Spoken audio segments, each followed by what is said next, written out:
Hey guys, how's it going? We're starting with IRBgamer.com. Still here at PAX South in San Antonio, Texas. And right now we're hanging out with Blowfish Studios with the publisher producer, Sam. Sam, how's it going today? Fantastic. It's great seeing so many people out and enjoying PAX. Nice. So is this your first PAX? Have you been here often? No, we actually go to every PAX each year. So this is our second time in San Antonio, and it's a fantastic city.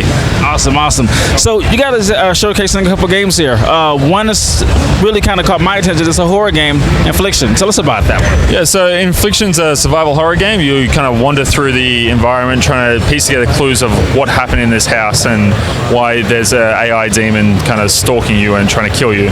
And along the way, you'll pick up clues on how to kind of vanquish that cursed demon kind of stalking you, which is super scary because I hate playing it. So, and I'll be honest, I love horror games, but I hate the jump scares. It's like I just want to experience it and get it over with already. Where did the inspiration from the game come from? So the game's actually made by one man. He did it all himself and released on Steam, and he now works for us working on the console versions.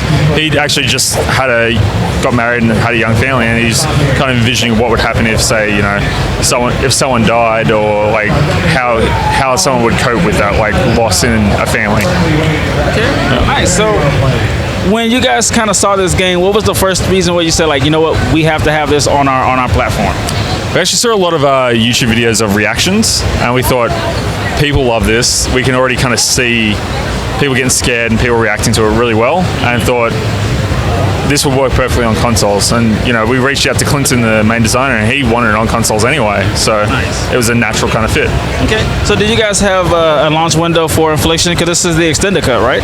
Yeah, so it's the extended cut, so it's got some new post-release content and some other little tidbits in there that'll be coming out looking at February 25th. Okay, nice. All right, and then there's another game that I actually got playing right now called Obey Me, and I was just telling you, it made me kind of feel like I was at home. I forgot I was even at PAX. I didn't want to get up from the table. I was like, I got to finish this game.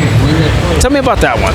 Yeah, so Obey Me is a top-down 3D brawler, similar in vein to your Bayonetta and Devil May Cry. You'll get stylish rankings based on how well you do in combat, and there's like gigantic bosses as well as crazy amounts of weapons and skill trees that you can kind of just develop. And it feels really easy and comfortable playing because it's so familiar but so engaging. Okay.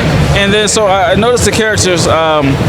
With the girl and a dog. Tell us a bit about like that character and how they kind of coincide. And I also noticed they had co-op in there as well. So. Yeah, so the two characters are Vanessa and Monty. Vanessa, the soul huntress, and Monty, the demon dog. Basically, your task is kind of like slaying demons for the Archduke of Hell. And kind of along the way, you realize you have a special ability that no one else kind of does, and you'll be allowed to kind of fuse with Monty and whatnot. In the game, there is that co-op, as you mentioned. Basically, two people can play, and that's going to be across all platforms, which is really great to see, and something that we enjoy playing back at home in the office.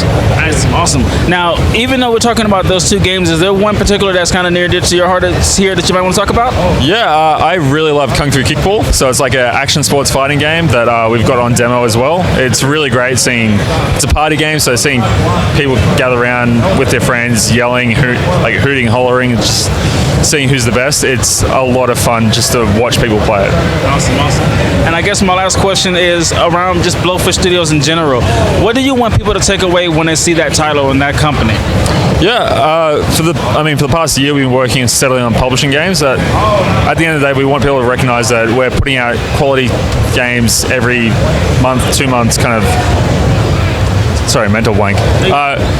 We're consistently putting out like quality titles and just being known for that. And each PAX we kind of bring in a new suite of titles, so we always like showing off what we have cooking, essentially. Gotcha. Awesome.